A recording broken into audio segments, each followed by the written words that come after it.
Давайте завершающий на сегодня. Now, moving on to the final question of today, I would like to give the floor to BBC. A rare guest these days, Steve Rosenberg. BBC, I've read the outcome declaration of BRICS,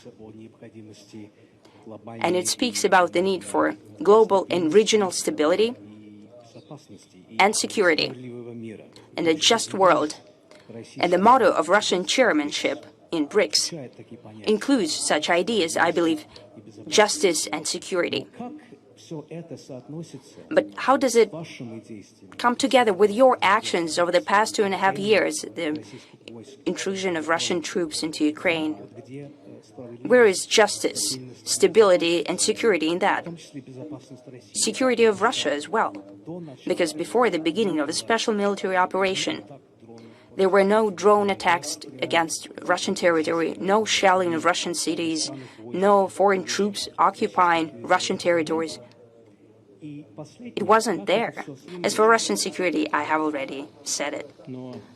I know what you're saying, but is it just in terms of security that for years our permanent appeals towards partners have been ignored?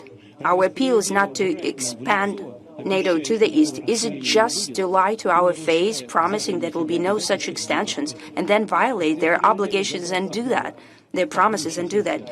Is it very just to get into our underbelly? Is it just to get to Ukraine and start building, not just preparing to build, but building military bases? Is that just?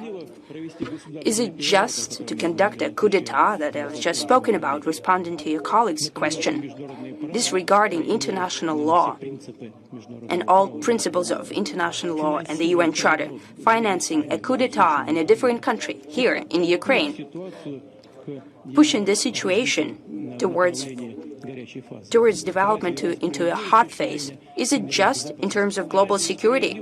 Is it just to violate the obligations that they have within the OSCE when all Western countries have signed a paper according to which there is no security of one country at the expense of another? We told them, don't do it. It violates our security, this NATO expansion. Still, they did it. Is that just? There is no justice here, and we want to change that, and we'll achieve it. What was that? The statement about the British intelligence that Russia is wreaking havoc on the streets of Britain. Well, listen, thank you. Thank you for reminding me about